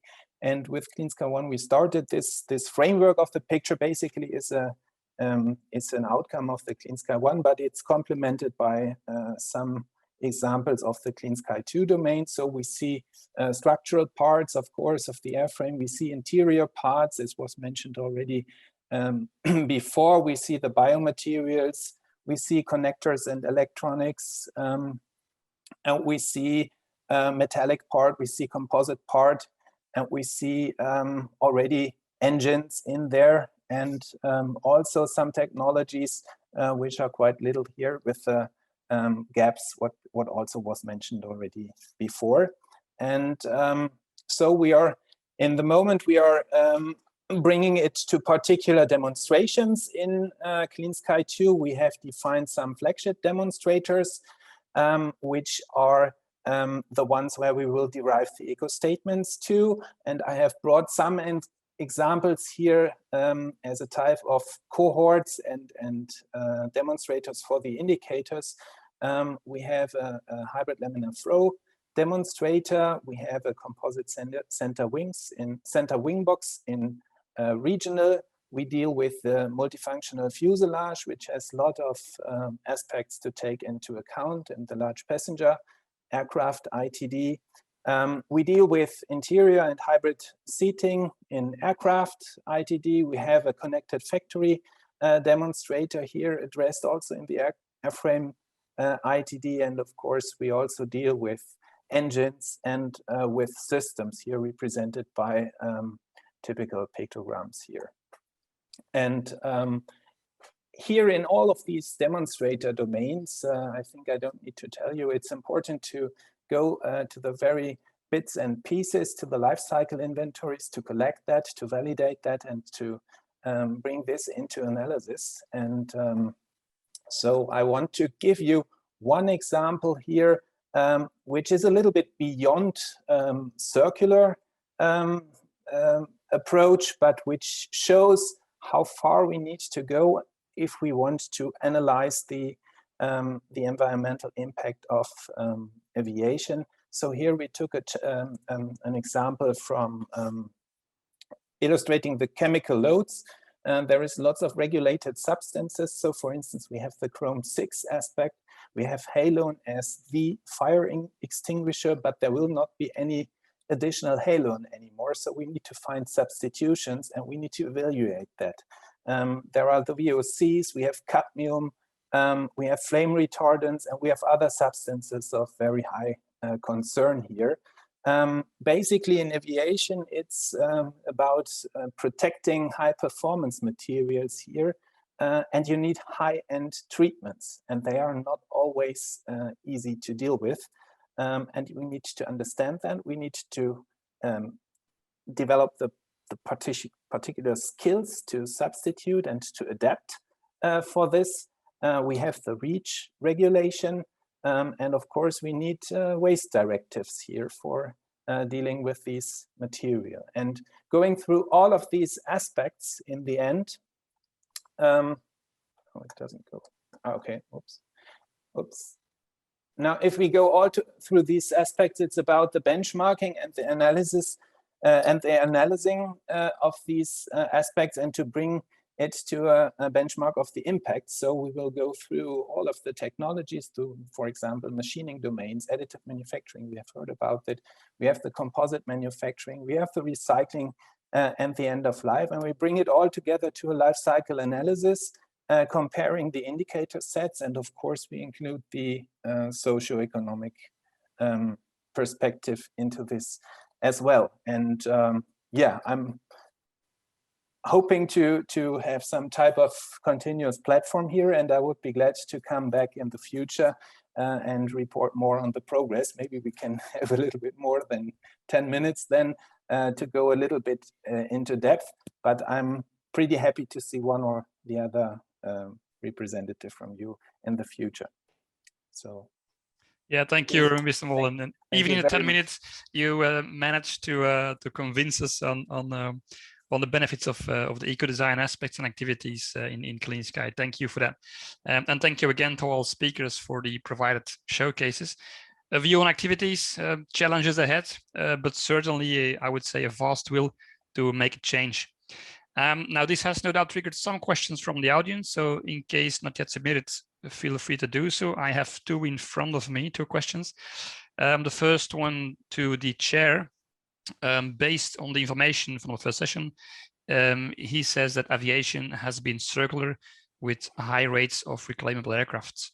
Aren't we creating the problems by moving to composites? All the projects seems to be concerned with solutions for composite circularity challenges. Why not move back to alloys as materials? I can take liberty to ask or to comment on that. And Jürgen, if you want from SUSTAINair, you can add if required. Yes, composites do know their challenges for recyclability, but they're being worked on, and some of them are industrially established. And let's not forget, and you're right, it's a trade-off between a fully recyclable aluminium alloy, let's say, and a bit more difficult to recycle composite solution. But let's not forget, if you use composites, you typically have a weight saving of, when transferring aluminium to composites, about 25% weight gain. And this has an associated reduction in fuel consumption, right? So yes, you have composites, which are a bit more difficult to recycle in the end of life, let's be honest. But it's being worked on and will be fixed, I would say. But in the 25 until 30 plus years of the complete lifetime of the aircraft, you have flown an aircraft with less weight and hence much less fuel consumed. Okay, and this is a trade-off that always has to be made. Jürgen, feel free to comment or add something on that if required. Okay, so thank you, Stein, for that. Of course, what I should comment, of course, in SUSTAINair, we focus on on the second life of materials, not only on composite, but of course the main focus is given on composites, on thermosets, thermoplastics, and so on. And this we are working on.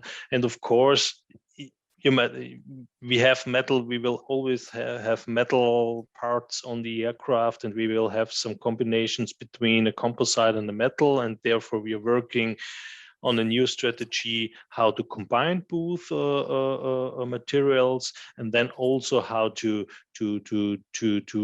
dismantle both materials. And of course, in the case of titanium, we are also developing some strategies to recycle these powders and things like this. And yeah, of course, so I think we really provide a huge or a broad overview how we can recycle all kind of materials we are using here on board. Thank you, Jürgen. A second question I received is for Mr. Mechbal from MORPHO projects, asking what are the sensors currently used to create those digital twins you described, and how do they differ from the current GE engines digital twin? 1 second. Okay. Can you please just repeat the end of the question? What are the different from them? Yeah, so the question was what the sensors that currently used to create those digital twins. I think you described them in your explanation.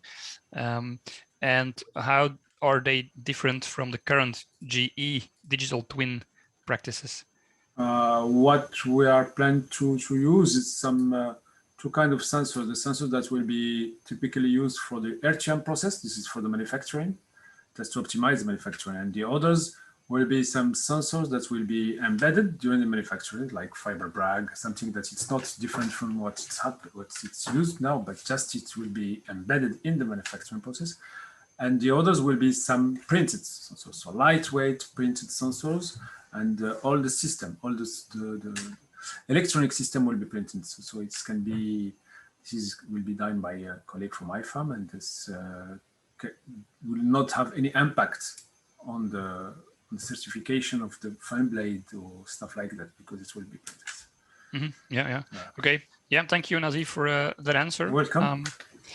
Now, the speakers and panelists are asked if possible to put on cameras to take a group picture of this event before we adjourn. Michaele, if that all is okay, give you all to say that we're okay to do that. Yeah, it would be great if the panelists and the speakers could turn on your camera so we can do a group photo. Yeah. So let's just take a couple of seconds for everyone to set it up, if possible. Yeah, there we go. We're almost there. Another second. Maybe if SONELL is still, yeah, I see. Okay, so let's do this. 3, 2, 1. Give me a second. All right. Okay, that's that. Okay. Thank you so much for now. Very good, very good. Okay, well, thank you to all speakers for providing us a view on some developing technologies that will bring the circular aviation closer to reality. I will now hand over to Jürgen from AIT again for a final closing word of this circular aviation event. Thank you very much. Thank you very much to all. Thank you very much to you, Stein. So yeah, what can I say? So I really say thank you very much for being part of this event. It was a great event. It was, yes, we tried to